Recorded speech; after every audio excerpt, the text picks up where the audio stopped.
Buenas, mis queridos hermanos. Una vez más nos damos cita para nuestro proceso de formación como laicos. En esta ocasión con el nuevo tema, los signos de los tiempos, tal como estaba anunciado. Un ciclo de conferencias sobre este tema de interés para nosotros hoy en día. Seguramente que para muchos de nosotros es novedoso este tema, pues es la primera vez que escuchamos dicha expresión, pero en el seno de la iglesia, es decir, entre los obispos, los sacerdotes, los laicos que trabajan en la pastoral, conocen de este tema, conocen el contenido de esta expresión. Hoy vamos a tener nosotros esta oportunidad y lo vamos a hacer entonces tocando estos dos tópicos fundamentalmente, que son en primer lugar y luego cómo interpretarlos. Eso sí, desde una perspectiva muy concreta, como lo es en el caso nuestro, como cristianos, como creyentes y miembros de la Iglesia, a partir de nuestra base que es la Sagrada Escritura y luego lo que es la teología de la Iglesia Católica. Estos van a ser como los dos pilares que nos van a guiar en esta temática, de tal manera que una vez más los invito para que sigamos con atención esta exposición, teniendo la seguridad de que estamos muy acordes con lo que es el magisterio de la Iglesia, es decir, la enseñanza de la Iglesia. Vamos a iniciar entonces poniéndonos en la presencia del Señor e invocando su asistencia para que, iluminados por Él, veamos también fortalecida nuestra vida y nuestra fe. En el nombre del Padre, del Hijo y del Espíritu Santo. Amén. Señor Dios nuestro, tú nos has creado, has dado curso al tiempo y a la historia, y en un gesto de gran amor los has puesto en nuestras manos sin desentenderte de nosotros. Por todo ello, te alabamos, te bendecimos y damos gracias. Ayúdanos con la luz de tu Espíritu a leer con fe los acontecimientos e interpretar en ellos acertadamente los signos de los tiempos, tal como nos lo ha pedido tu Hijo, nuestro Señor Jesucristo, quien contigo vive y reina en la unidad del Espíritu, por los siglos de los siglos. Amén. Bueno, aquí en esta diapositiva tenemos entonces el esquemita de lo que va a ser este ciclo de conferencias respecto a los signos de los tiempos. Vamos a tener en primer lugar, y lo que vamos a desarrollar hoy, una introducción a la temática, luego como temas centrales, en primer lugar, el significado y el origen de dicha expresión, signo de los tiempos. Luego ver su fundamentación bíblica, es decir, cómo aparece este tema, este aspecto, este término en la misma Sagrada Escritura, en la palabra de Dios, en la Biblia. En tercer lugar, vamos a seguir entonces la interpretación teológica que nos presenta la Iglesia al respecto del término. Y en cuarto lugar, la presencia de dicha categoría en el magisterio de la Iglesia, o sea, en la enseñanza de la Iglesia. Y en concreto lo vamos a ver a través de estos medios. En primer lugar, en el Concilio Vaticano II. Vamos viendo entonces cómo el concilio siempre es el punto de referencia en nuestro estudio, en nuestra formación y en nuestra vida como creyentes, como cristianos y como hombres de iglesia. En segundo lugar, en el documento de Medellín. En tercer lugar, en el documento de Puebla. Y en el cuarto lugar, en el documento de Santo Domingo. Estos tres últimos documentos forman parte del magisterio de la Iglesia latinoamericana. Esos documentos son los del CELAM, Conferencia Episcopal Latinoamericana, que son un eco o una lectura, diríamos mejor, una lectura del Concilio Vaticano II para la iglesia en América Latina, o sea, para la iglesia según el ambiente que vivimos nosotros acá en los países latinoamericanos.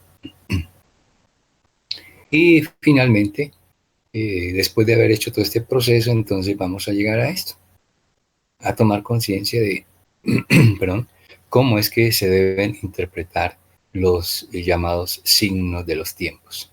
Acá entonces tenemos ya lo que es la panorámica general de lo que va a ser este ciclo de conferencias.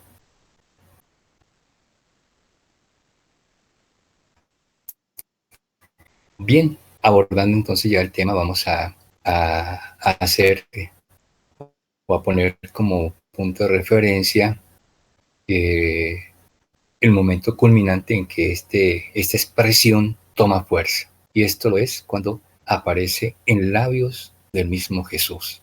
Entonces fijémonos que ya lo primero que estamos diciendo cuando hablamos del tema los signos de los tiempos, nuestro punto de referencia es la persona de Jesús. Después en la parte histórica, en su evolución vamos a ver que el término en cuanto tal se remonta en mucho tiempo atrás. O sea, viene del Antiguo Testamento de otra forma, pero ya está presente allí en el Antiguo Testamento.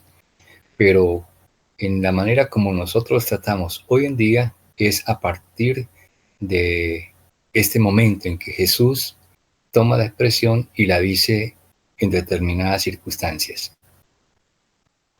Y para esto tenemos en todo el Evangelio dos textos claves muy importantes. Como lo vemos acá, uno es del Evangelio de San Mateo, en el capítulo 16, los versos 1 al 3, y el otro texto es del Evangelio de San Lucas, en el capítulo 11, versos 29 al 32. Son estos dos textos nada más, pero claves en lo que vamos a decir. Repito, tengámoslo muy en cuenta, este es nuestro punto de referencia, la persona de Jesús. Bien, entonces, ¿qué encontramos acá? Bueno, hay otro texto además en el Evangelio que nos presenta esto de Jesús tocando el tema de los signos de los tiempos, pero ese otro texto también es de San Lucas y es el paralelo, como vemos en Sagrada Escritura, lo que conocemos como paralelo, o sea, es este mismo texto que nos presenta Mateo, pero en la pluma o en los labios del evangelista San Lucas. Por lo tanto, es el mismo texto, entonces sería uno solo, el de Mateo y Lucas, y luego este otro de Lucas sí es muy distinto, es muy diferente porque es otra circunstancia y es otra la expresión. Entonces, vamos a retomarlos y a comentarlos un momento. En primer lugar, entonces, el texto clave que es este de Mateo capítulo 16, y como lo vamos a notar, va a aparecer en diferentes momentos en esta exposición que vamos a tener hoy. Entonces, acá vamos directamente al momento original en que Jesús pronuncia estas palabras y donde trae concretamente nuestra expresión de estudio. Entonces empieza diciendo Mateo como las circunstancias históricas. Estando Jesús en su ministerio, que conocemos así en Biblia, el ministerio público de Jesús, dice, se acercaron, en determinado momento se acercaron a él los fariseos y los saduceos. Voy comentando las cositas para que vayamos entendiendo el marco contextual de lo que vamos estudiando. Se acercaron los fariseos y los saduceos. ¿Quiénes son ellos?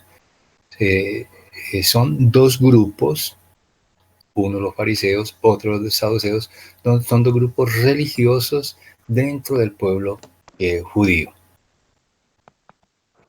Cada uno pues tiene su doctrina en general como judíos, tienen su religión, pero luego ya internamente, hoy diríamos, son como especie de sectas, los fariseos y los saduceos. Dice entonces que aun cuando hay diferencias entre ellos, diferencias doctrinales, sin embargo acá, como lo vamos a ver por lo que aparece a continuación, se confabularon y se acercan a Jesús para ponerlo a prueba. Entonces ya hay una intención previa en ellos, que es ir a tentar a Jesús, ponerle una cascarita, y aun cuando hay diferencias entre ellos, se unen para ese trabajo, para esa tarea. ¿Cuál es la tarea? Vienen a pedirle, le pidieron que les mostrase una señal del cielo. Otra aclaración, en las traducciones que nosotros tenemos en nuestras Biblias podemos tener esta expresión como tal, el vocablo señal, pero también podemos tenerla, y es la que más nos sirve, de acuerdo al tema que estamos tratando, que en lugar de señal traiga este término, el término signo. Aplicamos entonces la traducción a este texto y le entendemos de la siguiente manera. Le pidieron a Jesús que les mostrase un signo del cielo. Y viene entonces la respuesta de Jesús, mas él les respondió. Y la respuesta de Jesús viene como en una especie de comentario, pues dice Jesús: al atardecer decís, va a ser buen tiempo, porque ven el cielo que está como rojo, como de fuego, y luego a la mañana dicen, hoy habrá tormenta, porque el cielo tiene un rojo más sombrío.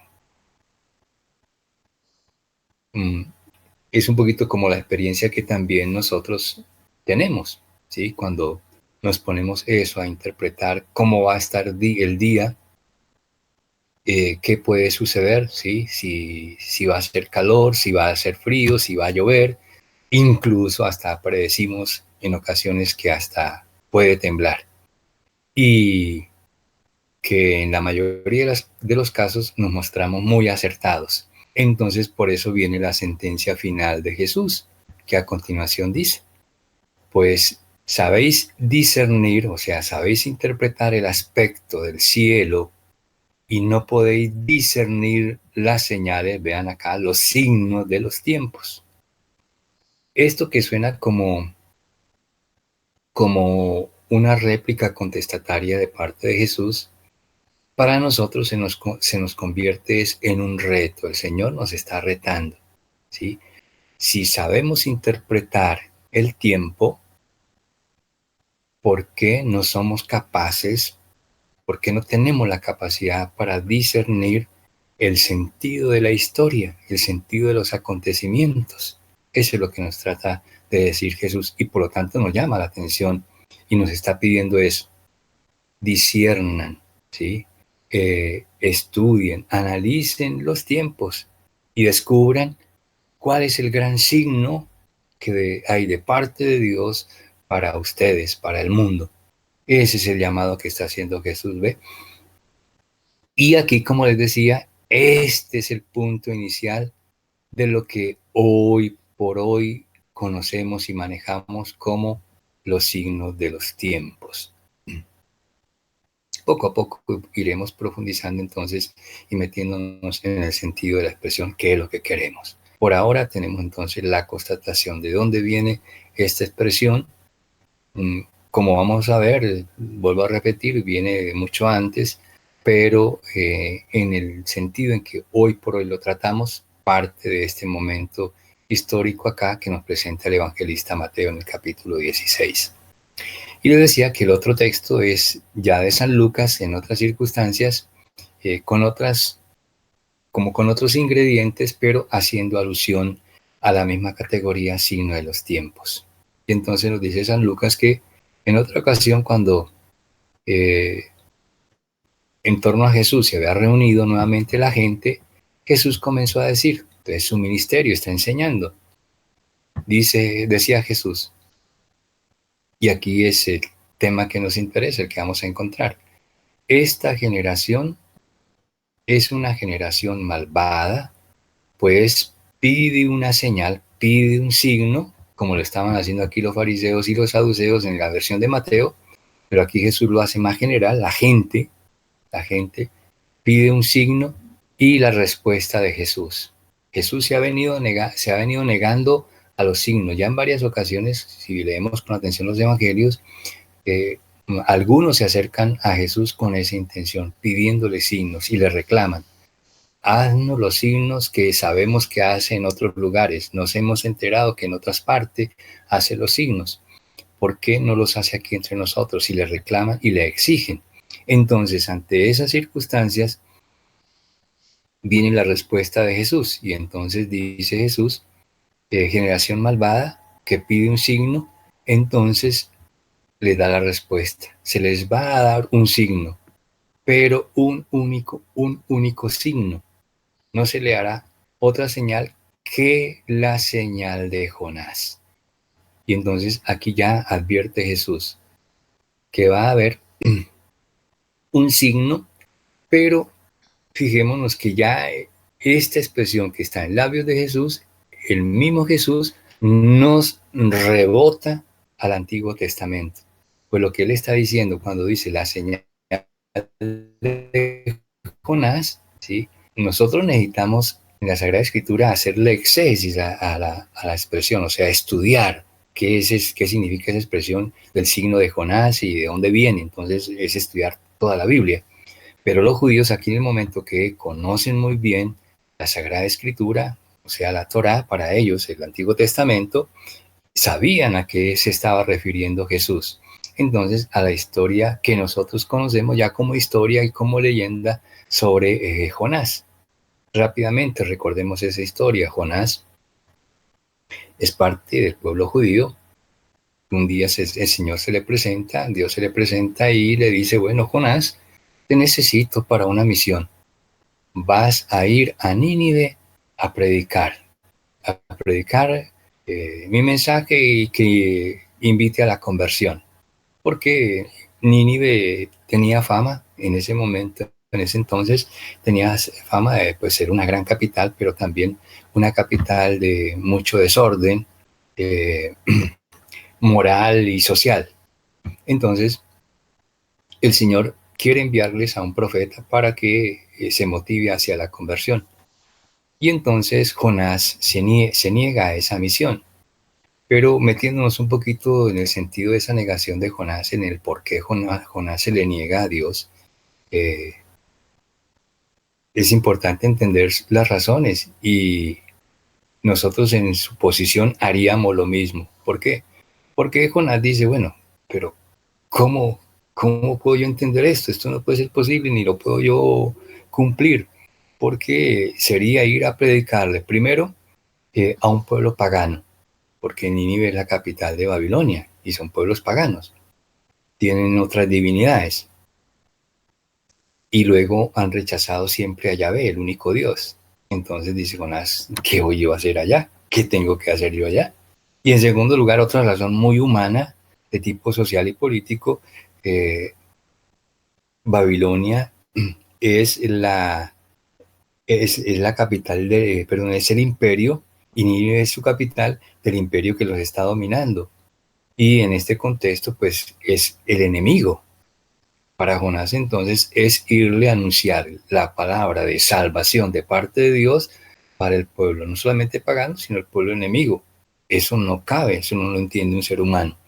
Por eso Jonás, entonces, prefiere más bien, decimos, sacarle el cuerpo a esa responsabilidad, a esa misión, y prefiere escondérsele a Dios y huye. Y en esa huida es cuando va a parar, ¿sí? Porque coges hacia el mar para alejarse bien de Dios y termina entonces en el vientre de un cetáceo.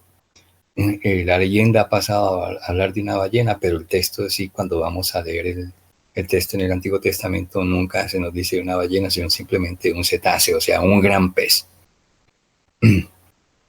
Jonás va a estar allí tragado por el pez, pero el hecho, ve que se convierte en señal, en signo, o sea, en algo extraordinario, es que Jonás, después de 3 días de estar en el vientre del cetáceo, el mismo cetáceo va a las orillas y lo vomita sin ningún rasguño, sano y salvo.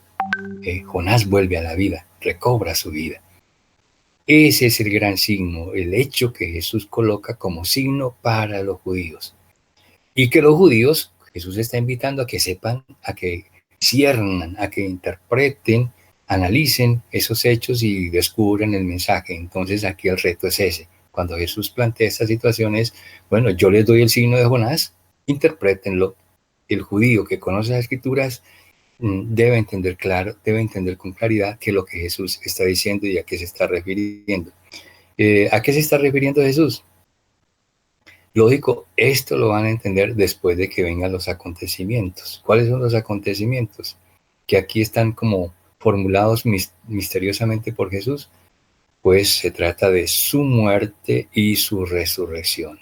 Porque Jesús al morir es como el Jonás que va al vientre del cetáceo, o en el caso de Jesús va al vientre de la tierra, ¿sí? La tierra lo traga y como muerto va a estar allí 3 días, pero a los 3 días la misma tierra lo va a vomitar sano y salvo, o sea, con vida, o sea, la resurrección. Ese es el gran signo que le da Jesús entonces a su pueblo. Cuando le piden signos, cuando le piden señales, Jesús les dice, solamente les puedo dar una señal y es esta, la de Jonás. Y con este significado, ya cuando conocemos los acontecimientos de la muerte y resurrección de Jesús, vemos clara la relación que hay entre esta vivencia de parte de Jesús al pasar por su muerte y su resurrección con lo de Jonás, una clara relación. Entonces, de esta manera, Jonás se convierte en una especie de imagen o de prototipo para lo que en el futuro será Jesús y las cosas entonces se cumplen. Por lo tanto, para los judíos, las escrituras se estarían cumpliendo en Jesús, pero tienen que saberlo discernir. Y como no lo han sabido discernir, hasta nuestros días el pueblo judío no ha sido capaz de reconocer a Jesús como el Mesías. Fijémonos que de esta perspectiva cobran mucho más valor y para nosotros mucha más razón, mucha más claridad lo que Jesús les decía. Ahora, ¿todo esto a raíz de qué? A raíz de que los judíos quieren signos, les piden signos a Jesús y Jesús les habla entonces de esto, de los signos de los tiempos. ¿Por qué signos? Porque es el tema que estamos diciendo, los judíos están pidiendo signos, están pidiendo señales. ¿Y tiempos por qué? Porque Jesús, para hablar de los signos, hace una referencia al tiempo, porque así empezó su discurso, recordémoslo, vayamos nuevamente a Mateo 16, 1-3. Jesús empieza haciendo un comentario sobre el tiempo. Al atardecer, miráis el horizonte y decís, va a ser buen tiempo, ¿eh? Estamos interpretando el tiempo. Pero hay otros signos mucho más profundos que son los que mueven la historia desde Dios, ¿sí? Y que nos llevan a nosotros desde Dios hacia algo que más adelante vamos a comentar, ¿eh? Y que para nosotros debe ser un signo. ¿Qué es un signo? Una señal. O sea, algo que nos está diciendo a nosotros algo, un mensaje, pero que de la misma manera nosotros debemos tener la capacidad de interpretar. Entrar en ese esfuerzo, dice Jesús, discernir. Así entonces, no perdamos de vista que este es el punto de partida a nuestra temática, la persona de Jesús, aun cuando en otro momento tengamos que explayarnos un poco más. Bien, con esta ambientación, entonces, según lo establecido en el programa inicial, vamos a iniciar con el primer temita que proponíamos, que es el de una introducción, ¿sí? Introducirnos un poquito más al tema. Antes de decir qué son los signos de los tiempos y cómo interpretarlos, hacer como una ambientación de esta manera. Decíamos, hemos puesto un punto de partida que es la persona de Jesús y sus expresiones al respecto. Entonces volvemos a ellas y por eso decimos que, de acuerdo a lo que hemos acabado de comentar, lo que Jesús nos plantea en esos dos textos de Mateo y de Lucas es para nosotros los cristianos, sus seguidores, sus discípulos, un desafío. Lo que nosotros decimos, un reto. Jesús nos está retando, ¿sí? Lean los signos de los tiempos, disciernan, analicen, leer, y eso viene bajo esta expresión, leer los signos de los tiempos. Otra expresión puede ser escrutar los signos de los tiempos, ¿sí? O sea, investigar, estudiar, comprender lo que significan los signos de los tiempos. Aquí hasta el momento me han escuchado mencionar y hablar de la expresión signo de los tiempos, pero en el seno de la iglesia, o sea, ya como la iglesia lo maneja, no es tanto como una simple expresión, o sea, algo que se dice, no, es, en la iglesia se dice, es una categoría, la categoría signo de los tiempos, o sea, un tema grande, un plato fuerte que hay que saber estudiar y saber manejar. O sea, con raciocinio, con argumentos y con toda una fundamentación como la que queremos hacer nosotros hoy, la fundamentación bíblica y la fundamentación teológica. Bien, entonces partimos de eso. Tenemos un reto. Lo que estamos haciendo aquí es tratando de responder a ese reto que nos ha hecho Jesús. Si saben interpretar las cosas del tiempo, ¿por qué no sabéis interpretar los verdaderos signos de los tiempos? Bueno, entonces vamos a asumir ese reto y vamos a estudiarlo.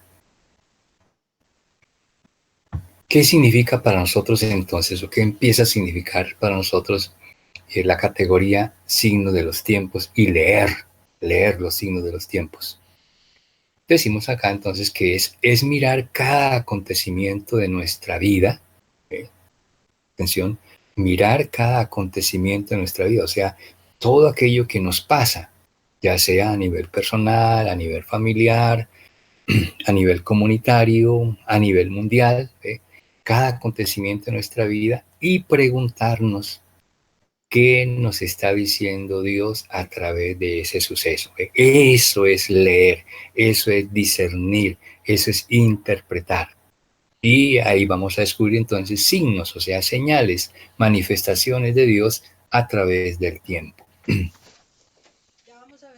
Debo sí decirles aquí algo, que pues para poderles expresar estas cosas, para poderles presentar esta temática, tuve que leer algunos documentos, algunos escritos, autores, para precisar bien lo que les voy a decir. Pero lo que yo les digo acá es una síntesis de todo lo que en la iglesia se concibe en torno a la categoría signo de los tiempos. Que dentro del mismo seno de la iglesia, o sea, como lo vamos a ver ahora más adelante a lo largo del Concilio Vaticano II, se presentaron varias opiniones, diferentes visiones en torno a la categoría signo de los tiempos, o sea, con diferentes enfoques. En general todo se apunta a lo mismo, pero hay como perspectivas internas, ¿sí? De acuerdo a los matices. Entonces, por ejemplo, algunos insistían en la parte meramente histórica, o sea, ver la historia como tal solamente. Pero ya esa es una visión muy parcializada. Otros ver este tema de los signos de los tiempos, esta categoría, desde el punto de vista pastoral, que es lo que trata de hacer el Concilio Vaticano II. ¿Y qué desde el punto de vista pastoral? Es solamente pensar qué respuesta como iglesia tenemos que darle al mundo. Otros desde el punto de vista teológico, es este, ¿no? Ver cuál es la presencia de Dios en estos acontecimientos. ¿Qué nos está diciendo Dios a través de los acontecimientos? Otra es la visión escatológica, se dice en teología. ¿Qué es la visión escatológica? Mirar las cosas que suceden hoy, pero de cara al futuro, ¿sí? Sabiendo nosotros ya que por el mensaje de Jesús, lo que Jesús nos enseñó es que el futuro nuestro ya está diseñado, tan solo que no lo hemos alcanzado. ¿Y cuál es el futuro? Es el cielo, o lo que llamamos nosotros vida eterna, o lo que llamamos la gloria, ¿eh? O sea, estar en la presencia de Dios. Esa es nuestra meta. Pero para llegar allá tenemos que asumir el proceso histórico en el cual nosotros nos encontramos, nosotros hoy en día y cada generación en su momento. Entonces, se trata de eso. Y este proceso entonces nos va a llevar, ¿ve?, a descubrir que en esta categoría sin los tiempos son claves dos elementos o dos momentos. ¿Cuáles son esos dos elementos o momentos? El primero es la identificación del acontecimiento, ¿sí? Identificar el hecho, identificar qué es lo que está pasando. Y en segundo lugar, la interpretación. En esto sí que nosotros nos movemos como pez en el agua. ¿Por qué? Porque ante un acontecimiento inmediatamente nosotros hacemos interpretación, ¿sí? Y respecto a lo que venimos estudiando entonces de los signos de los tiempos, solemos decir, por ejemplo, expresiones como estas: es cuestión de la providencia divina, es pura providencia divina, es que Dios lo quiso así. Y luego, si es una catástrofe, si es una calamidad, si es una enfermedad, si es un castigo, si es un accidente, eso es un castigo de Dios. Eso es castigo de Dios. Y detrás de eso, si hay castigo de Dios, es porque hizo algo malo, porque estaba obrando mal, porque eh, no estaba como en los caminos de Dios. ¿Eh? Hacemos nosotros los juicios. ¿Qué es eso? Estamos haciendo una interpretación de los acontecimientos. Vamos con este estudio a afinar esa actitud, a afinar esos racionamientos para poder acertar en lo que es verdaderamente el significado de esta categoría, signos de los tiempos. Bien, entonces vamos viendo el proceso. Primero, un reto que nos ha planteado Jesús a través de los dos textos que analizamos. Luego, el reto es que leyamos, que sepamos leer esos signos, y para leer esos signos, decíamos, es descubrir primero el acontecimiento y luego qué nos está diciendo Dios. Y esto es identificar el acontecimiento y hacer su interpretación. Pero aquí viene otro paso también muy importante. Esta interpretación no la podemos hacer desde nosotros mismos. Ya les decía, cuando la hacemos desde nosotros mismos, el juicio es ese, la interpretación que solemos hacer es esa. ¿Sí? Esto es porque Dios lo quiso. Con esa expresión que estamos diciendo, esto viene de Dios, esto es la obra de Dios, esto lo hace Dios con sus manos. Y si es una calamidad, si es un castigo, si es una catástrofe, y estamos entonces con ese juicio es culpando a Dios. Dios fue el que provocó eso, Dios fue el que hizo eso. Cuando no es la verdad. ¿Ve? Ya hemos distorsionado, y no solamente distorsionado, sino hasta blasfemado desde el punto de vista de la fe. Por eso entonces el siguiente paso es muy importante, un requerimiento. Como aparece acá, es muy importante siempre tener presente la referencia bíblica. O sea, para hacer este proceso de interpretación, después de haber identificado el acontecimiento, yo tengo que ir a la Sagrada Escritura y ver de qué manera la palabra de Dios, el Dios con su palabra, me da luz, me da mi criterio para hacer esta interpretación. Eso es lo que se trata acá como referencia bíblica, o sea, hacer nuestro juicio a partir de la Biblia, lo que la Biblia nos enseña, lo que la palabra de Dios nos enseña. Y luego, como no siempre nosotros tenemos la capacidad de interpretar la Sagrada Escritura, y sobre todo nosotros los católicos nos sentimos en mucha desventaja y sentimos aventajados de pronto a los protestantes, muchas veces equivocados o tergiversando el mensaje, pero los creemos con mayor conocimiento en Biblia. ¿Ve? Nosotros como católicos sentimos esa deficiencia. Entonces, ¿qué pasa? Ante nuestra deficiencia, ¿qué necesitamos? Necesitamos la enseñanza, la orientación de la iglesia, y esto es lo que conocemos como el magisterio eclesiástico o el magisterio de la iglesia, la enseñanza oficial de la iglesia, que ha recibido la palabra de Dios primero como depositaria. Dios le entregó la palabra de Dios a la iglesia para que la tenga. Segundo, la custodie, o sea, la defienda en lo que es el verdadero sentido de la palabra de Dios. Y en tercer lugar, la enseñe, la exponga, la explique. Y eso es lo que se llama el magisterio, la enseñanza. Entonces, tenemos que, como elementos importantes para este proceso, para nosotros como creyentes, como católicos, es primero la referencia bíblica, o sea, a partir de la Biblia, la Sagrada Escritura, y ayudados por la enseñanza de la Iglesia. O sea, ¿qué nos dice la Iglesia en su enseñanza? ¿Y esto qué, a qué nos referimos? Precisamente lo que vamos a estudiar hoy, el Concilio Vaticano II, y luego para América Latina será los documentos del CELAM, o de la Conferencia Episcopal Latinoamericana. Ya hablaremos más adelante de ello. Bueno, vamos a continuar entonces Todo este proceso que venimos haciendo, ¿a qué nos va a llevar? Nos va a llevar entonces al siguiente paso.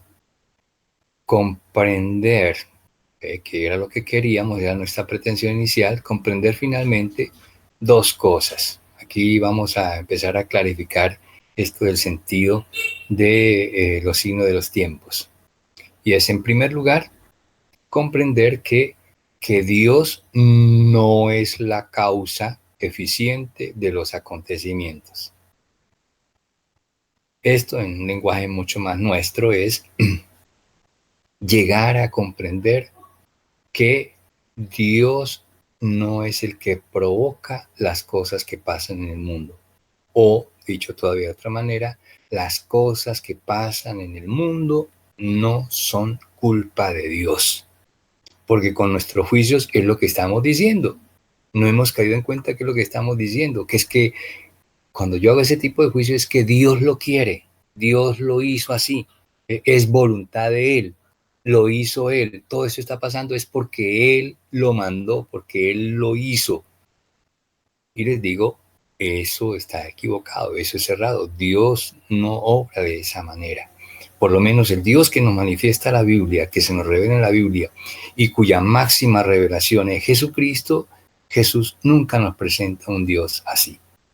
Ni aún estando en el suplicio, en manos de nosotros los hombres, obró así. Bien sabemos, acabamos de vivir la Semana Santa y el misterio pascual y recordamos una vez más, resuenan en nuestros oídos las palabras de Jesús que en la cruz y después de haber pasado por manos de sus verdugos, la súplica fue al Padre en oración: Padre, perdónalos porque no saben lo que hacen.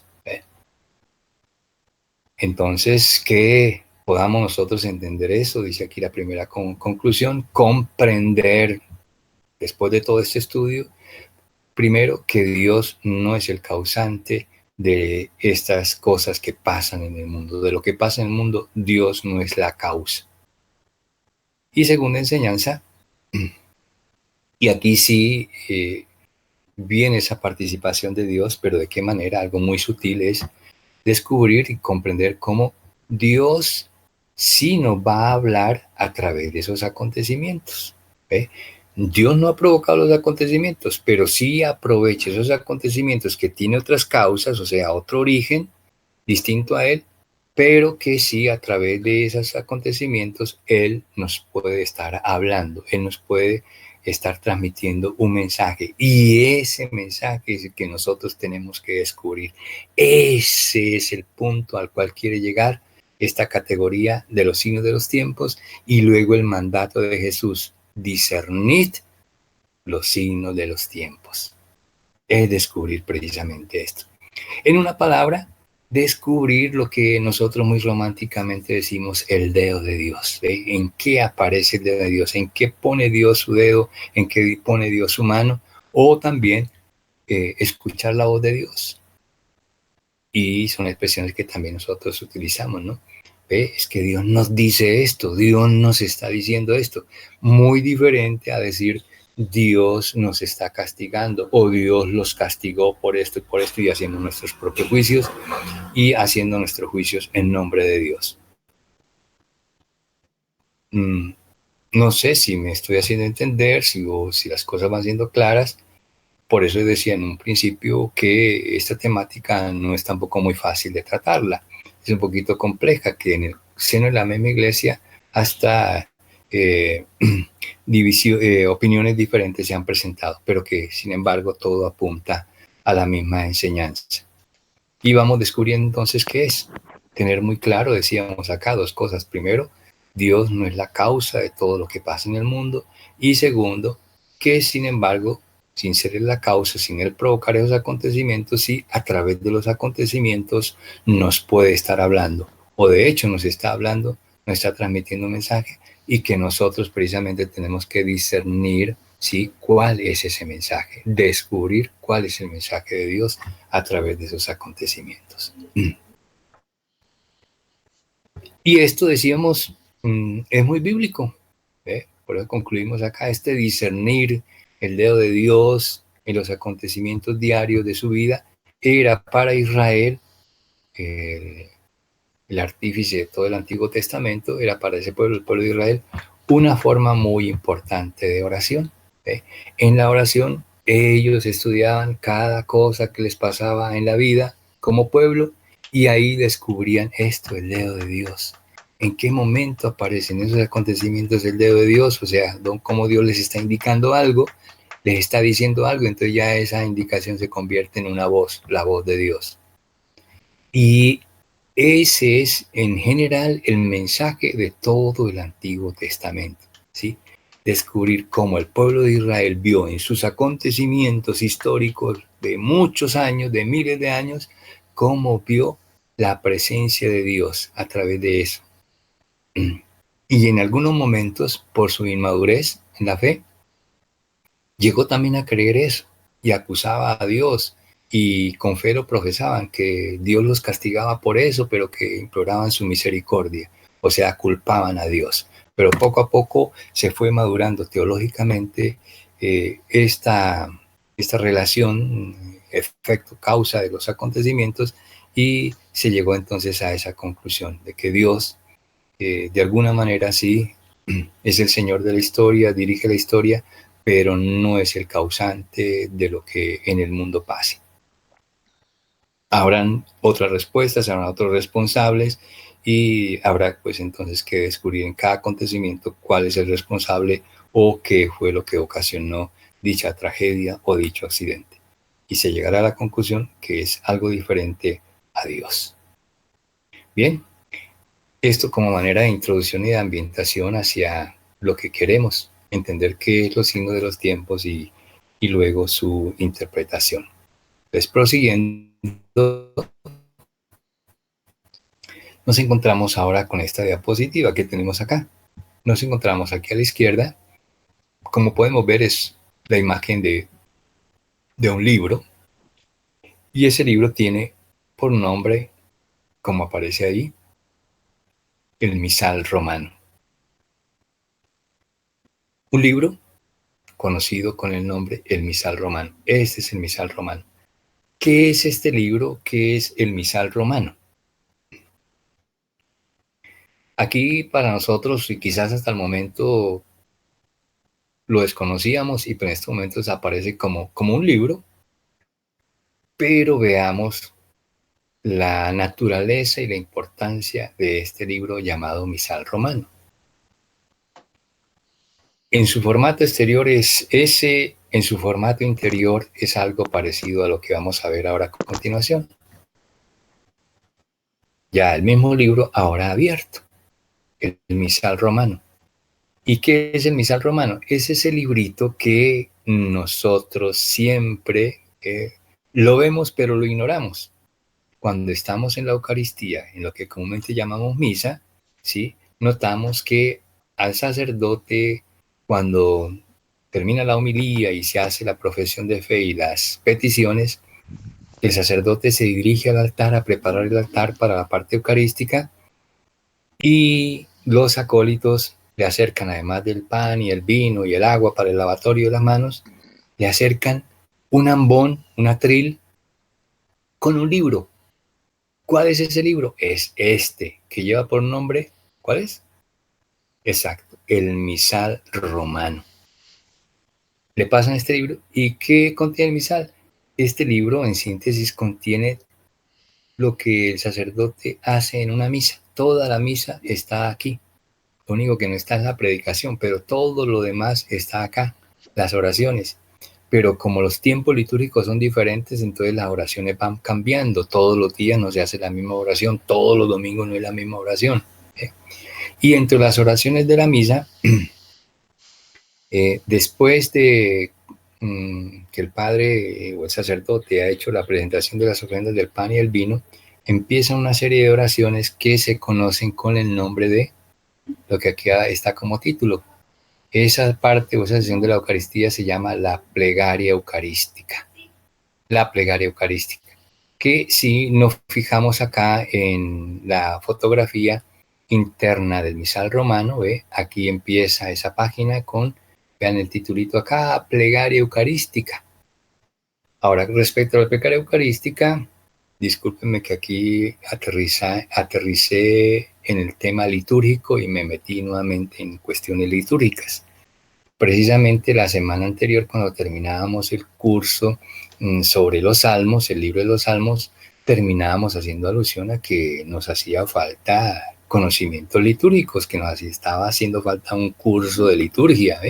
En este momento me ahorraría esta explicación porque ya hubiéramos conocido en liturgia estas cositas. Vean la importancia de ese tratado de liturgia. Bueno, acá de todas maneras, de manera sintética, les hago esta participación. Estamos en el misal romano y aparecen las plegarias eucarísticas. Hablo en plural porque son varias. Nosotros, como vamos de manera automática a las celebraciones, ¿sí? A una misa entramos y salimos, pero ¿qué se dijo? No sabemos. Y si le preguntan, bueno, ¿y qué le pidió usted al Señor en la Eucaristía? Usted piensa en lo que usted llevaba en su corazón, pero no lo que la asamblea presentó a Dios, que eso se hace a través de la oración colecta de la misa. ¿Qué es la colecta? La primera oración que el sacerdote hace de manera oficial. Pregunto yo, ¿de qué usted es consciente de cuál fue la oración colecta de la misa que hoy participó? Si es domingo o si es entre semana. ¿Usted es consciente, recuerda qué le dijo al Señor en la oración cuando se presentaban los dones, o sea, se colocaban sobre la mesa para la posterior consagración? ¿Qué le dijo después a Dios cuando ya terminó la comunión, la última oración, cuando el Padre, antes de dar la bendición, el Padre hace una oración? Entonces, para darle gracias a Dios, ¿usted sabe qué se le dijo a Dios en esa acción de gracias? Me arriesgaría yo a decir que si hay una persona que sea consciente de eso en una asamblea de 20, de 30, de 60, de 100, de 200 personas, sería mucho. Y de pronto hasta ninguna. ¿Por qué? Porque participamos de manera irracional, de manera inconsciente. Basta con que estemos allí presentes nada más y punto. Entonces vean la importancia de eso. Las plegarias eucarísticas no siempre son las mismas. Todos los días o todos los domingos no es la misma plegaria. Hay diversidad de acuerdo a las lecturas, de acuerdo a las circunstancias, de acuerdo a la fiesta que se esté celebrando. La plegaria eucarística varía. Y para el tema que estamos tratando, categoría signo de los tiempos, la plegaria eucarística, esta que viene identificada acá, plegaria eucarística en romano, este número que lo conocemos bien en romano, el número 5, entonces sería la plegaria eucarística quinta, pero luego viene acá una barra con C. Esto quiere decir que la plegaria eucarística quinta, no solamente la única, si nos fijamos acá en el libro, donde está abierto, en el misal romano, ¿cuál plegaria es? Plegaria eucarística 2, la segunda, ¿sí? Luego hay varias plegarias, la 2, la 3, la 4, la 5, y en el caso de la 5, aquí vamos en la C, entonces hay plegaria A, plegaria B, plegaria C, plegaria D, plegaria E. Aquí la que habla de los signos de los tiempos va a ser la plegaria quinta, la C, que lleva también por subtítulo Jesús, modelo de caridad. ¿Sí?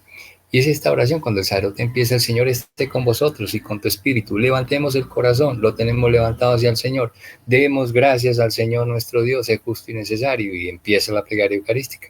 En verdad es justo y necesario, es nuestro deber y salvación darte gracias, Padre Santo, siempre y en todo lugar. Esa es la plegaria eucarística. Bien, hecha esta presentación, entonces me devuelvo a la diapositiva anterior para poder entender la referencia que traigo acá. Entonces, la plegaria eucarística en determinado momento viene un momento para las intercesiones que hace el sacerdote de manera solemne ante la presencia de Cristo que ya está ahí en la Eucaristía, pues ha sido consagrado el pan y el vino. Entonces reza el sacerdote así, el celebrante: fortalece a tu pueblo con el cuerpo y la sangre de tu Hijo y renuévanos a todos a su imagen. Derrama tu bendición abundante sobre el Papa, en este caso sería Francisco, y sobre nuestro obispo, para nuestro caso en San José, Monseñor José Rafael Quirós. Y luego entonces ya viene, vuelvo e insisto, lo que viene en negrilla o en color es mío para resaltar la idea que vengo desarrollando. Entonces, aquí subrayo que la oración dice que todos los miembros de la iglesia, todos, y miembros de la iglesia, hemos pedido por el Papa, hemos pedido por los obispos, ¿sí? Pero la iglesia no son únicamente el Papa, los obispos, los curas, no. Todos los miembros de la iglesia, o sea, todos los fieles que estamos allí en la Eucaristía, y si es usted y si soy yo, somos nosotros, ¿ve? Todos los miembros de la iglesia, ¿qué? Viene el resalto en azul. Sepamos discernir los signos de los tiempos. ¿Y esto de dónde viene? De lo que era la primera diapositiva, decíamos, Jesús que en su ministerio público nos planteó ese reto. Discernir los signos de los tiempos. Y discernir no es solamente hacer el ejercicio, sino saberlo hacer. Por eso aquí en la plegaria eucarística el sacerdote pide en nombre de la comunidad que el Señor nos ilumine y nos ayude eso, a saber discernir de parte nuestra, todos los miembros de la iglesia, usted y yo estamos comprometidos en eso, discernir los signos de los tiempos. ¿Para qué? De esa manera crezcamos en la fidelidad al Evangelio. Es que el Evangelio no es solamente escucharlo, sino que es tratar de seguir lo que allí se nos dice. ¿Y qué es lo que nos dice? Lo que Jesús quiere que nosotros hagamos. ¿Ve? De esa manera es que nosotros seríamos fieles al Evangelio, y ser fieles al Evangelio sería ser fieles a Jesús. Y eso nos llevaría entonces lo que termina diciendo la plegaria eucarística, que nos preocupemos de compartir en la caridad tanto las angustias como las tristezas, las alegrías y las esperanzas de los hombres, y de esta manera les mostremos el camino de la salvación. El camino de la salvación, que es el futuro nuestro, donde está trazado a través de todos estos pasos que venían anteriormente reseñados. Hermanitos, vean entonces la importancia de esta temática que estamos tratando, de esta categoría de los signos de los tiempos y lo que significa para nosotros, el reto que nos dejó Jesús. ¿Y cuál es el reto? Saber discernirlos. Pero con esto quería decirle lo siguiente, que es la conclusión. Ver cómo Jesús dejó el reto y la iglesia, porque lo que estamos haciendo aquí no soy yo, no es usted, no es el cristiano suelto, el individuo, sino como comunidad, como iglesia, la iglesia ha asumido el reto y siente esa preocupación de cómo responderle a Jesús en el reto que nos ha planteado. Y la iglesia lo lleva a la oración y con estas cosas trata de hacer tomar conciencia de parte nuestra de que ese es nuestro compromiso, que todos los miembros de la iglesia sepamos discernir los signos de los tiempos. Y bueno, entonces hasta este momento, hasta hoy, respóndase cada uno cómo lo ha hecho en su vida, de qué manera usted, como miembro de la iglesia, ha hecho algún esfuerzo para discernir los signos de los tiempos, cuando estamos viendo que para nosotros hoy es novedad. O sea, hasta hoy me estoy desayunando con estas cosas. Y así como esta, hay muchas cosas que nosotros como católicos solamente tenemos allá en la doctrina, pero ni siquiera por nuestro conocimiento ha pasado, mucho menos en nuestra vivencia, en nuestra práctica. Bien, entonces, visto esto, proseguimos. Ya tuvimos el comentario sobre esa diapositiva también, lo que es la plegaria eucarística quinta C en el misal romano. Y con esto terminamos entonces la introducción. Para ver, la introducción decía, llegar a remarcar eso, la importancia de este estudio. Y por eso en nuestro proceso de formación que venimos haciendo, apareció este tema, apareció esta reflexión, pero vimos que para nosotros era desconocida y se me pidió que la abordara. Entonces aquí estoy dando respuesta a ello. Así como en este momento, en el proceso que llevamos, va saliendo lo de la liturgia, que necesitamos liturgia. Bueno, vamos a ver más adelante cómo abordamos esa situación. Bien, según el esquema, entonces, después de la introducción, para hoy, en esta primera conferencia, porque el tiempo se nos va alargando, es hablar sobre el primer punto que va a girar en torno primero al significado. Adentrarnos un poquito más en eso, en lo que es signo de los tiempos, qué significa eso, y luego el origen de la expresión como tal. Que digo, en el seno de la iglesia, más que simple expresión, es categoría. El origen de la categoría, signo de los tiempos. Por eso entonces decimos que esta constante invocación, fíjese ya cómo lo repetimos aquí en esta conferencia, cuántas veces no he pronunciado la expresión como tal, signo de los tiempos. Esta constante invocación de la expresión nos invita a preguntarnos qué entendemos por signo de los tiempos o qué se entiende en la iglesia por signo de los tiempos y cómo discernir esos signos de los tiempos. Es prácticamente lo que desde el comienzo nos hemos formulado. El objetivo de este curso, de estas conferencias sobre los signos de los tiempos es eso, saber qué es y luego cómo interpretarnos. Bueno, entonces, ¿qué son los signos de los tiempos? Llegamos entonces ya a ese momento de decir qué son los signos de los tiempos. Empezaría por recordarles como la formulación negativa y sería entonces ¿qué no son los signos de los tiempos? ¿Ve? Porque es lo que comúnmente nosotros metemos como en un mismo saco, en un mismo costal, ¿sí? Todo lo que pasa entonces va a ese costal, a ese depósito como signo de los tiempos y hemos dicho que no. ¿Ve? Nosotros en Colombia tenemos esta expresión, cualquier corrida de catre, o sea, cualquier corrida y una mesa ya es un signo de los tiempos. Corre una silla ya es un signo de los tiempos. No. Entonces, ¿qué no son los signos de los tiempos? Y sobre todo también de manera fanática, en algunas religiones bien sabemos nosotros que se toman incluso textos bíblicos para justificar que, por ejemplo, que se presentaron que hay guerras en Medio Oriente o que hay guerras por acá o que hay indicios de guerra, que hay catástrofes naturales, que hay accidentes. Entonces ve que eso está ya anunciado en la Biblia y que eso ya es anunciando el fin del mundo. Incluso se atreven a decir y a enseñar y a predicar que se acerca el fin del mundo porque ya estamos en los últimos tiempos. No. Estos no son los signos de los tiempos. Entonces los invito para que tengan muy en cuenta, quitémosle como esa aureola catastrófica, apocalíptica al término signo de los tiempos. ¿Qué son entonces los signos de los tiempos?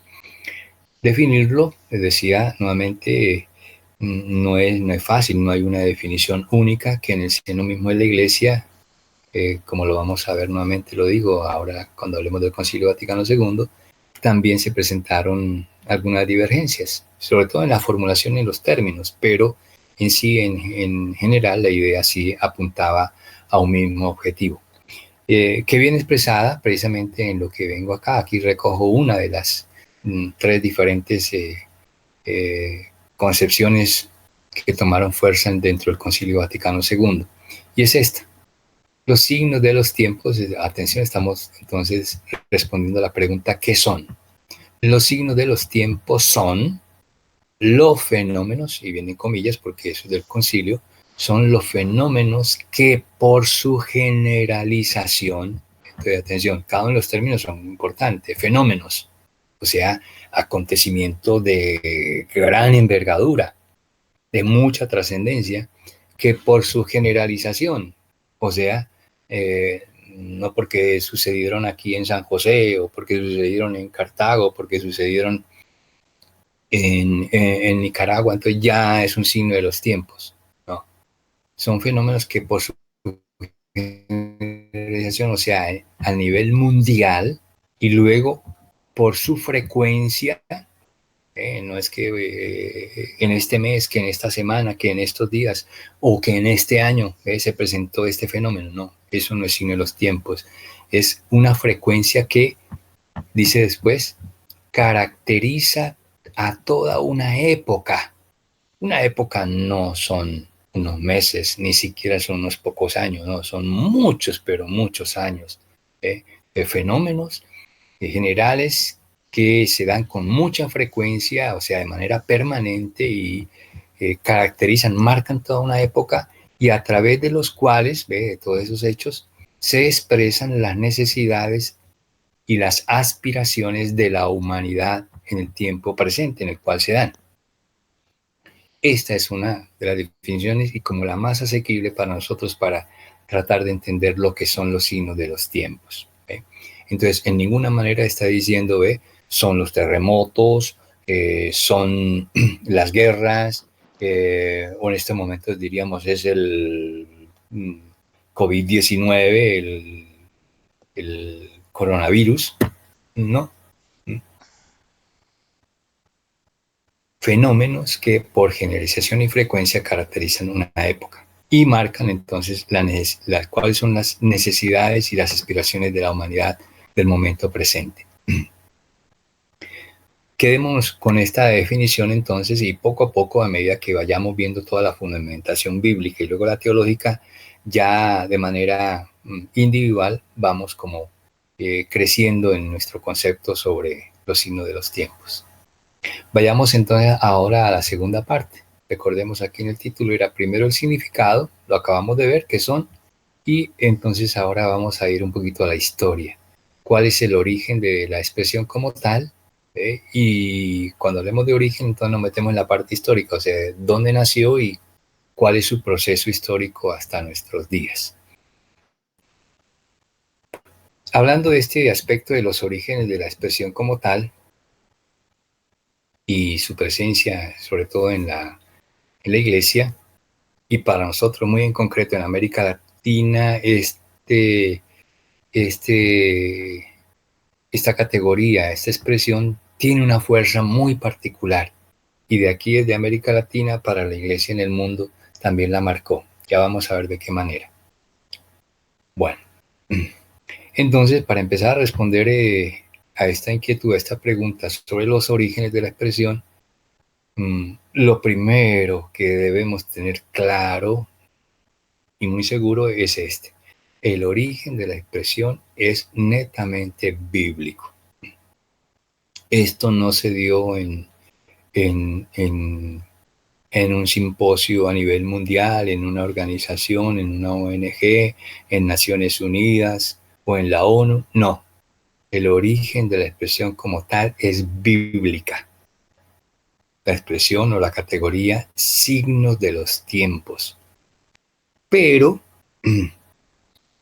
vamos a ver que cuando el origen es bíblico, el desarrollo de la expresión como tal, allá aparece mencionado, pero donde se tomó y se ha trajinado y se ha estudiado y se ha evocado continuamente, es precisamente en lo que llamamos el magisterio. O sea, magisterio es la enseñanza de dos papas grandes que hemos tenido en la iglesia muy recientes. Por lo menos de los que nos conocemos en el grupo, la mayoría somos contemporáneos, ¿sí? Yo, en lo personal, cuando estaba muy niño, pero el papa que yo conocí de niño fue precisamente el papa Juan XXIII. Y luego su sucesor, Pablo VI. Creo que la mayoría de nosotros, quizás los más jóvenes, no conocían a Juan XXIII, sino solamente a Pablo VI, o de pronto algunos, ni a ninguno de los dos, sino que ya conocieron fue a Juan Pablo II y ahora al Papa Francisco. Ahora, atención, cuando hemos dicho que el origen es netamente bíblico, pero su evolución está en Juan XXIII y Pablo VI, y los ubicamos acá, Juan XXIII, por favor, ubiquémoslo en la década del 60, o sea, 1960. Eso fue antier, en relación con el tiempo. Quizás en años nos parecen mucho, pero en el orden, en el ámbito mundial y de la historia es reciente, 1960. Y luego en 1970, Pablo VI, entonces muy cercanos a nosotros. Ellos son los que le dan un realce y una evolución a esta categoría. Vamos a ver de qué manera. Y luego, el gran desarrollo de la categoría como tal se va a dar en el Concilio Vaticano II. Ya hablaremos también de él. Particularmente veo de manera muy concreta en la famosa, atención, esto para ustedes es nuevo también, tengámoslo muy en cuenta, muy presente, tomen nota de ello, va a aparecer en lo que se llama la Constitución Pastoral, que lleva por nombre Gaudium et Spes, título en latín que lleva este documento, y es uno de los documentos del Concilio Vaticano II. Para mis alumnos del curso bíblico, pues ya hemos hablado del Concilio Vaticano II, conocemos algo de él y ya hemos estudiado o por lo menos mencionado y seguido en algunas partes algunos documentos. Fundamentalmente hemos estudiado la Dei Verbum, porque es la base, el documento base para el estudio de la Biblia. Pero luego, por ejemplo, en el curso que acabamos de terminar sobre los Salmos, quienes hicimos el curso de los Salmos recordarán que citamos otro documento. Si les pregunto, no sé si ustedes se acuerdan cuál fue el documento que mencionamos y que citamos. Recuerdo muy bien el numeral 10 y luego el 84. La Sacrosanctum Concilium. ¿Recuerdan? Sacrosanctum Concilium. Y hoy tenemos un nuevo documento que es la Gaudium et Spes. Gaudium et Spes, título latino que significa los gozos, Gaudium, et y Spes, esperanzas. Porque así empieza el documento, los gozos y esperanzas de nuestro pueblo, dicen allí los obispos, son los gozos y esperanzas de la iglesia. Entonces, ese es el título de este documento, la Gaudium et Spes. Pues bien, en ese documento es donde aparece de manera oficial la presentación de esta categoría como un tema propio de la iglesia, donde la iglesia lo asume como reto, el reto que ha planteado Jesús en el Evangelio, la iglesia en el Concilio Vaticano II, o sea, la iglesia del mundo lo asume, ¿ve? Y trata de responder a ese reto. Para la iglesia en ese momento, poco a poco nos vamos entrando en el Concilio Vaticano II. Para la iglesia en ese momento, el Concilio Vaticano II, estamos ubicándonos en los años 1962 a 1965. En ese momento, también reciente para nosotros, pero estamos hablando de hace 65 años atrás, ¿sí? Y en esos años pues ha cambiado mucho el mundo y ha cambiado también la iglesia, pero en su momento, en esos años, la iglesia se planteaba lo siguiente. Este era el núcleo central de reflexión de la iglesia que llevó a la realización del concilio. Este binomio que llamamos aquí iglesia por un lado y el mundo por el otro. Creo que no necesita mayor explicación porque entendemos qué es la iglesia y qué es el mundo, la iglesia y el mundo. Entonces, resultaba que eran dos dijéramos así, como instituciones muy diferentes, muy extrañas, muy lejanas la una a la otra.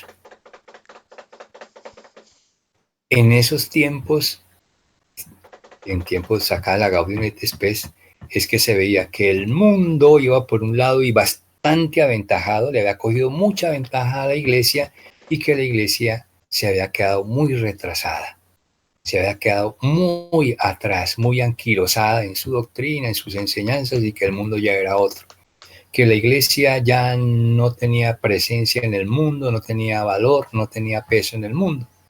Entonces la iglesia se sentía golpeada de esa circunstancia y entonces el Papa, que va a ser Juan XXIII, el Papa, muy consciente de esa situación, convocó a la iglesia para analizar ese hecho. ¿Ve? Eso ya es empezar a cumplir lo de Jesús, disciernan los signos de los tiempos. ¿Ve? El Papa, como cabeza de la iglesia y a nombre de la iglesia, asume ese reto. ¿Ve? Y entonces decíamos que la motivación del Papa cuando convoca el Concilio Vaticano II es con esta expresión: Iglesia, ¿qué piensas de ti misma? O sea, frente a este mundo que nos lleva tanta ventaja, que va bien adelantado y nosotros aquí retrasados, ¿qué piensas de ti mismo? O sea, ¿estás cumpliendo la misión? La misión que te encargó Jesús, ¿la estás realizando? ¿Por qué esas diferencias tan grandes? ¿Por qué esa ventaja tan grande? Ponte al día. Entonces, la Iglesia buscaba con el Concilio Vaticano II ponerse al día, ¿sí? Ponerse a la par del mundo en su avance. Y esto lo llamó Juan XXIII, como lo vamos a ver un poquito más adelante, con una expresión italiana famosa que se titula el aggiornamento, o sea, la puesta al día, una modernización de la Iglesia. ¿Y en qué consistía? Ponerse, alcanzar al mundo en su avance, de tal manera que se pudieran establecer unas nuevas relaciones, y eso es lo que busca el Concilio Vaticano II, establecer unas nuevas relaciones de equidad, de tú a tú, de la Iglesia con el mundo. La Iglesia tiene que ir a la par del mundo. La Iglesia no puede ir por un camino distinto al que va el mundo. El mundo por un lado, la Iglesia por otro. No, la Iglesia tiene que ser madre y maestra, guiar al mundo en su transcurrir histórico. Y entonces es lo que va a aparecer en cómo el magisterio, la Iglesia que enseña. Ese era el gran reto que tenía la Iglesia y por eso la convocatoria al Concilio Vaticano II que vamos a analizar más adelante. Ahora, este planteamiento que hace la Iglesia a través del Papa y después Pablo VI es sobre un doble eje, ¿sí? Para estudiar estas relaciones Iglesia-mundo, el primer eje era de tipo antropológico-cristológico. ¿De qué se trata esto? Son términos ahí teológicos y filosóficos un poco. Es ver, estudiar al hombre en su naturaleza, en su esencia. ¿Qué es el hombre? El aspecto antropológico, la realidad del hombre en el mundo, en ese momento, pero desde una perspectiva propia para nosotros como Iglesia, que es la persona de Jesucristo. ¿Sí? Ver nuestra realidad de seres humanos, pero desde la humanidad de Cristo, que siendo hombre, sin embargo, es Dios. Y como Dios nos viene a enseñar, viene a darle sentido del ser hombres en el mundo. Entonces es un confrontar esto, la realidad nuestra frente a la realidad humana de Jesús. ¿Y qué nos dice eso? ¿Qué nos dice Jesús? ¿Qué es Dios? ¿Qué nos dice como hombres? ¿A qué nos invita a nosotros para ser verdaderamente hombres? Y luego el segundo eje es un eje histórico-escatológico, por eso decía las diferencias que hay de opiniones en la misma expresión signo de los tiempos. En este eje histórico-escatológico es una referencia a que miremos la historia en cuanto tal, pero con una perspectiva, no con la perspectiva del presente, de que bueno, estamos viviendo esto y punto, ya pasará esto, no. Todo esto de la historia va encaminada hacia un final. Ese final ya está diseñado, ese final ya está preparado para nosotros y nosotros como creyentes y seguidores de Cristo sabemos cuál es ese fin. Ese fin, esa situación en teología es lo que llamamos bajo esta expresión la escatología, ¿sí? ¿Y cuál es el contenido escatológico? Pues que nosotros al final de nuestras vidas vamos a participar, nuestro momento final es estar en la presencia de Dios, que lo mencionamos con otras categorías también, otras expresiones, lo llamamos cielo, lo llamamos vida eterna o lo llamamos la gloria de Dios. Esa es la parte o el elemento escatológico, pero que tiene que ver mucho con la parte histórica, ¿sí? O sea, yo mi historia la tengo que vivir no solamente de cara a mi muerte, ¿no? Sino de cara a este momento final. Cada uno de nosotros bien sabemos que como creyentes, y yo espero no terminar solamente en una tumba, ¿no? Sino estar en la presencia de Dios. Eso es la escatología, de ver mi historia desde este punto de vista, como acá, ver la parte antropológica, ver al hombre desde Cristo. Pues estos dos ejes son los que van a alimentar la respuesta que la iglesia se está planteando acá. Cómo responderle como iglesia al mundo. Y el mundo que tiene una historia, que vive su propia historia, pero que la iglesia, que el mundo la maneja desde su punto de vista material, pero la iglesia quiere darle el sentido de trascendencia para que el mundo descubra el mensaje de Dios, que es un mensaje de salvación. Vamos viendo entonces que son tantos tópicos que van apareciendo acá y que pues nos remiten a todo un estudio de teología también inclusive. Y en ello, dentro del campo de la teología, algunos temitas en particular. Bien, entonces de lo dicho hasta acá, hablando de los orígenes, resumiendo nuevamente, hemos dicho en cuanto a los orígenes que el origen es netamente bíblico, pero que dando un gran salto en la historia, quienes retoman el término en cuanto tal, o sea, durante mucho tiempo ese término quedó en el olvido, ¿sí? No se mencionaba ni siquiera para nada, y quien lo recobra y le da no solamente realce, sino que lo impulsa nuevamente, es primero el Papa Juan XXIII y luego el Papa Pablo VI, su sucesor. Seguiremos haciendo referencia a estas cosas. Bien, entonces, continuando este tema de el origen de la expresión o la categoría signo de los tiempos, vamos a ahondar un poquito más en esa historia, y al ahondar tenemos que hablar de antecedentes. Tomábamos como referencia al Papa Juan XXIII, año 1960, la década del 60.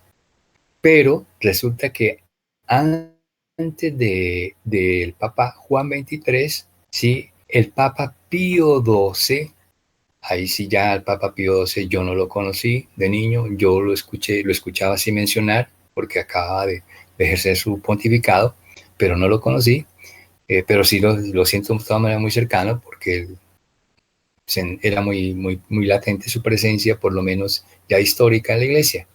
El Papa Pío XII, en dos mensajes radiales, ¿sí? Cuyas fechas son, uno, el 24 de diciembre de 1947, a esta fecha ya algunos de nosotros estábamos ya dando lata aquí en esta tierra y otros estábamos por aterrizar, ¿sí?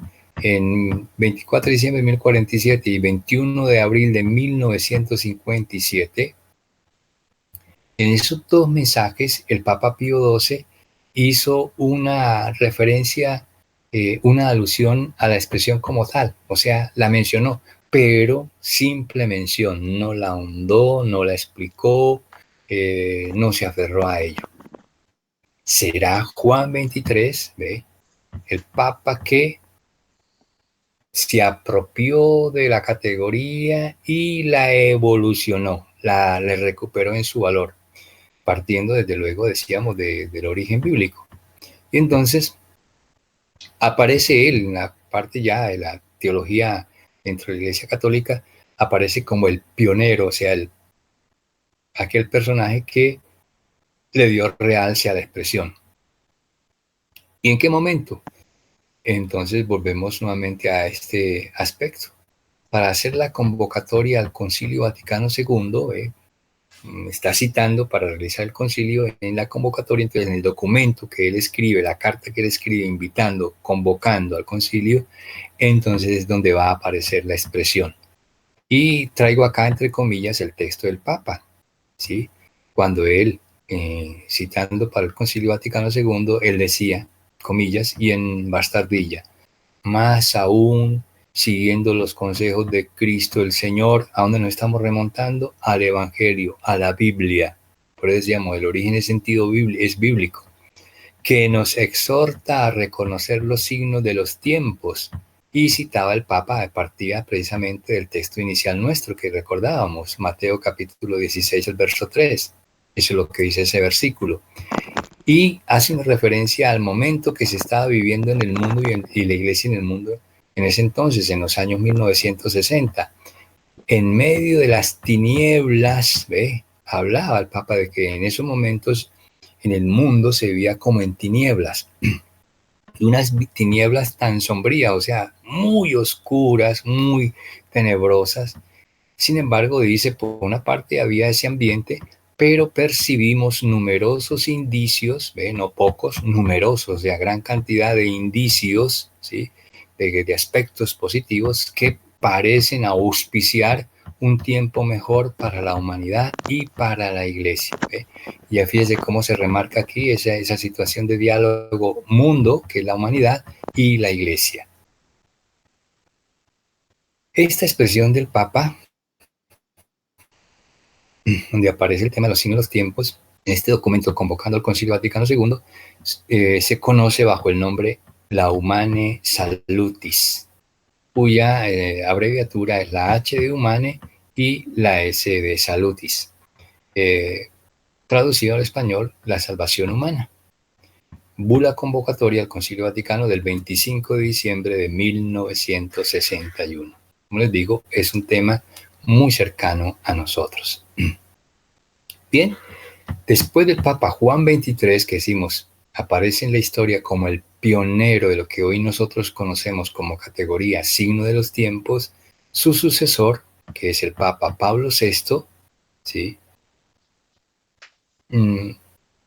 Y aquí tengo que hacer alguna anotación histórica. ¿Por qué estamos hablando de Juan XXIII y hablando también de Pablo VI? Porque el que convoca al concilio, según lo vimos acá, el que convoca al concilio es el Papa Juan XXIII. Pero quien realiza el concilio es el Papa Pablo VI. ¿Qué significa esto? Que Juan XXIII convocó el concilio, pero murió antes de realizarse el concilio. Entonces su sucesor, que es Pablo VI, ¿sí? Para él en ese momento era como tomar, decimos en la expresión nuestra, tomar la papa caliente en sus manos. Pero no se amilanó, sino que asumió el reto y llevó adelante la realización del Concilio Vaticano II. Entonces el Concilio Vaticano II se realizó bajo el pontificado de Pablo VI. Pero ya el Papa Juan XXIII, que lo había convocado, ya había dejado marcadas las pautas. Y en esas pautas decíamos, un tema clave es la categoría signo de los tiempos, que es el objeto de nuestro estudio. Pues bien, el Papa Pablo VI, viniendo ahora a esta otra segunda figura, en su primera encíclica de su pontificado, recogió una expresión no exactamente igual, pero muy similar al hablar de señales de nuestro tiempo. Fíjense que suena algo muy parecido a signo de los tiempos. Es prácticamente lo mismo, pero dicho con otros términos. El español se nos presta para esto. Señales de nuestro tiempo. Decíamos, esto lo dijo en su primera encíclica, que se conoce bajo el nombre la Ecclesiam Suam, cuya abreviatura es la E de Ecclesiam y la S de Suam, Ecclesiam Suam, que significa la iglesia nuestra en español. Ahora, estos documentos, la Humane Salutis o la Ecclesiam Suam, no necesitamos comprarlas, pero sí podemos tenerlas en nuestras manos, podemos leerlas. Sencillamente a través del internet la podemos conseguir y la podemos bajar y la podemos leer. Yo la recomiendo para que podamos profundizar en esta temática que estamos estudiando, y luego que aquí no lo puedo decir todo, entonces entender más ese contexto a través de los documentos. También en lo personal pues les envié al chat nuestro que tenemos, les envié este documento de la Humane Salutis, que es un poquito corto. La Ecclesia es un poquito más larga, pero la pueden encontrar en internet. Les voy a enviar, sí, el de la Gaudium et Spes, que es como el documento clave del Concilio Vaticano II, que vamos a comentar un poco más adelante también. Bien, entonces decíamos, Pablo VI hace eco de la expresión, lo toma, y con ello entonces marca el rumbo de lo que será la realización de la Asamblea del Concilio Vaticano II, a lo cual vamos a proseguir ahora más adelante. Aquí en esta diapositiva encontramos a la izquierda pues una imagen, este es el famoso Papa Pablo VI, el sucesor de Juan XXIII. Su nombre es Gian Bautista Montini, español Juan Bautista Montini, conocido pues con su nombre que adoptó en su pontificado de Paulo VI o Pablo VI, este es el famoso Papa Pablo VI, y su documento, la Ecclesiam Suam, que es la que venimos comentando, donde aparece la expresión. Y aquí entonces a la derecha viene la cita de sus palabras. Y entonces allí en la Ecclesiam Suam dice el Papa, la palabra dice hoy. Ese hoy es los años 1962. La palabra hoy ya famosa de nuestro venerable predecesor Juan 23 de feliz memoria, la palabra ayornamiento, ya se lo decía a ustedes y lo que significa, ¿eh? que era el reto con el cual Juan 23 situó a la iglesia para un ayornamiento, para una puesta al día, para una modernización, ponerse a tono con el mundo. Dice, nos la tendremos siempre presente como norma y como programa. Ya esto es en el ámbito de saber interpretar los signos de los tiempos. Lo hemos confirmado como criterio directivo del Concilio Ecuménico, hablando del Vaticano II, y lo recordaremos como un estímulo a la siempre renaciente vitalidad de la Iglesia, a su siempre vigilante capacidad, y viene el resalte que hago yo, de estudiar lo que estamos haciendo, hermanos, en estos momentos. ¿Qué estamos haciendo? Estudiando. ¿Esto que es? Estamos haciendo nosotros un estudio. Estudiar las señales de los tiempos y a su siempre joven agilidad de probar todo, como dice San Pablo, y de apropiarse lo que es bueno, que es citando a San Pablo en 1 Tesalonicenses 5:21. Ese versículo dice así: probarlo todo, probarlo todo y quedaos con lo bueno. Pues aquí está esa cita que hace el Papa Pablo VI, y dice, y ellos siempre y en todas partes. Entonces vamos viendo cómo esto va marcando el derrotero, la línea de acción para la realización de la Asamblea del Concilio Vaticano II, que poco a poco nos vamos acercando a él a través del Papa Pablo VI. Bien, entonces estamos hablando de la historia de la evolución de la categoría Signo de los Tiempos, que decíamos es bíblica, pero quien la popularizó y protagonizó fue Juan 23 en primer lugar, y ahora Pablo VI. Hemos hecho el comentario a su primer documento, la Ecclesia Ansúan, y vamos a encontrar que ahora, en otra ocasión, esto es en una audiencia del 9 de octubre de 1964, ¿qué son esto de las audiencias? Esto es lo que el Papa realiza como tal todos los miércoles en Roma, ¿sí? Ante los visitantes, todos los turistas que van a conocer Roma y luego van a conocer el Vaticano y quieren hacer una visita al Papa, el Papa los acoge, los atiende y entonces les hace una catequesis. Y eso es lo que llamamos la vez pasada como las catequesis del Papa, cuando vimos la del Papa Juan Pablo II sobre los Salmos. Aquí estamos hablando de una audiencia del 9 de octubre de 1964. En esa audiencia, entonces, Pablo VI, refiriéndose al concilio que se está por realizar, hace una diferenciación entre signos de nuestro tiempo y signos de Dios. Atención, porque vea que ya aparece otro elemento clave y es una nota de mucho aporte que hace el Papa Pablo VI, y que ya empieza a dar claridad a la categoría signo de los tiempos, lo que decíamos nosotros en nuestro comentario inicial. No cualquier corrida de una mesa es ya un signo de los tiempos, no. Entonces, hacer una diferenciación entre signos de nuestro tiempo y cuáles son los signos de Dios. Cuando dice el Papa así, ahora sí viene comillas, esta es la expresión del Papa: un concilio debe tener por un lado la mirada alerta para descubrir los signos de los tiempos, como dijo Cristo. Es decir, y entonces nos empieza a decir, ve, atención, que en las siguientes palabras encontramos como una definición que hace el Papa Pablo VI de la expresión signo de los tiempos. Ya nosotros estudiamos una. Veamos la que da el Papa Pablo VI. ¿Qué son los signos de los tiempos? Dice él, es decir, los acontecimientos humanos, las necesidades de los hombres, los fenómenos de la historia, las vicisitudes de nuestra vida, etc. Entonces, eso por un lado. Y por otro lado, no quedarnos únicamente en los acontecimientos que pasan, sino ver o descubrir la mirada del concilio, de buscar y descubrir los signos de Dios, o sea, cuál es su voluntad en esos acontecimientos, cuál es su presencia operante en el mundo y en la iglesia. Y ahí de pronto le faltaría decir cuál es el mensaje de Dios para nosotros, que es lo que venimos comentando. Y bien, llegamos entonces a ese momento de la Asamblea, el Concilio Vaticano II, es la que tenemos aquí en esta fotografía. Hay varios elementos. Primero, como reconocerán, ¿en qué lugar nos encontramos? Nos encontramos nada menos en la famosa Basílica de San Pedro, cuyo altar es el baldaquino aquí donde está el altar, ¿sí?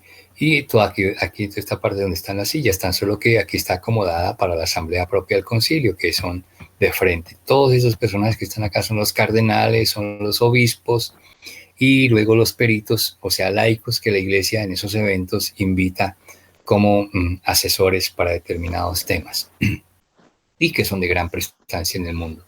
Y luego dentro de esta escena, aquí en la fotografía aparecen en relieve dos personajes que son el Papa de la derecha, el Papa, este es el Papa famoso, el Papa Juan XXIII, su apellido Roncalli, ¿sí? Siendo cardenal, el cardenal Roncalli, y hecho Papa, pues es el Papa Juan XXIII. Él fue el que convocó el Concilio Vaticano II. Era popularmente conocido, la gente lo llamaba y así quedó para la historia como el Papa Bueno, porque era un papa gordito, todo bonachón, muy de mucho carisma con la gente, ¿ve? Entonces era el Papa Bueno. Pero que convocó el concilio, pero no lo pudo realizar porque lo sorprendió la muerte. Entonces, quien llevó a cabo el concilio fue su sucesor, que es este señor que está aquí a la izquierda, el cardenal Gian Battista Montini, o sea, el famoso Papa Pablo VI, gran papa también, hoy por hoy también los dos ya santos de la iglesia. ¿Ve? De Pablo VI es el que realiza el concilio y de él estábamos hablando ahora últimamente. Y entonces viene el comentario. Como veremos luego, será el Concilio Vaticano II. Estos dos personajes fueron los promotores de la categoría signo de los tiempos, pero quien catapulte la categoría como tal será el propio concilio, especialmente en su constitución pastoral sobre la iglesia en el mundo de hoy, es la traducción en español, pero que en latín es Gaudium et Spes, documento que les digo, les voy a hacer también llegar por el chat. Para que ustedes lo tengan y lo lean. Y de mucho interés, ojalá que ya para la próxima conferencia, el próximo sábado, la hayamos leído, por lo menos una buena parte. Y para la otra semana, el resto. Entonces, dice, será la Gaudium et Spes quien acoja la invitación de Pablo VI a mirar con apertura la situación del mundo actual. Estábamos allá en los años 1960, ahora el mundo ha cambiado mucho, para quedarse con lo mejor y discernir en ella los signos de la presencia de Dios. Ve, y aquí entonces ya viene lo importante que nos está pidiendo el Señor a través de la iglesia, descubrir los signos de la presencia de Dios en el mundo. ¿Ve? No solamente quedarnos en los hechos, en los acontecimientos, sino interpretarlos y ver qué presencia de Dios hay ahí. Cuando hablamos de la presencia de Dios no es descubrir la imagen de Dios ahí, sino ¿qué nos está diciendo Dios? ¿De qué manera Dios pone su dedo ahí y qué está escribiendo Dios? ¿Qué nos quiere decir? E interpretando eso, pues nos llevará también a una determinada manera de actuar, de comprometernos con el mundo, con la iglesia. Bueno, de esta manera entonces ya podemos dar por concluida esta primera conferencia. Como les decía, les advertí, es un tema un poquito extenso y nos va a abarcar otras dos conferencias más por lo menos, para poder seguir hablando de esto, de los signos de los tiempos en la iglesia. Recordando que este es el esquema general, los signos de los tiempos. Hoy ya vimos la introducción, toda una ambientación, y vimos esta primera parte, el significado, que son los signos de los tiempos, la definición del Concilio Vaticano II, y luego veíamos también últimamente la expresión de Pablo VI. Y luego el origen de la expresión, que decíamos, es origen netamente bíblico, pero quienes le dieron, lo retomaron, lo rescataron del olvido y lo catapultaron fue Papa Juan XXIII, un poquito antes en su mención Pío XII, pero luego Juan XXIII y Pablo VI, y luego quien lo catapultó fue el Concilio Vaticano II en la Gaudium et Spes. Con esa conclusión nos quedamos. Y luego, lo catapultaron ahí, quienes le hacen eco en el mundo y resonancia, lo vamos a encontrar después acá en el numeral 4, en el Magisterio de la Iglesia, el Concilio Vaticano II y su eco, Medellín, Puebla y Santo Domingo. Y esto es netamente latinoamericano. Esto es, aquí dijéramos entre nosotros, esto es nuestro, pero que hoy por hoy forma parte de la Iglesia Universal. Bien, Con esta panorámica y llegados a este punto, una vez más agradecidos con el Señor y con nuestra presencia, quedamos con la cita para el próximo sábado. Gloria al Padre, y al Hijo, y al Espíritu Santo, como era en el principio, ahora y siempre, por los siglos de los siglos. Amén.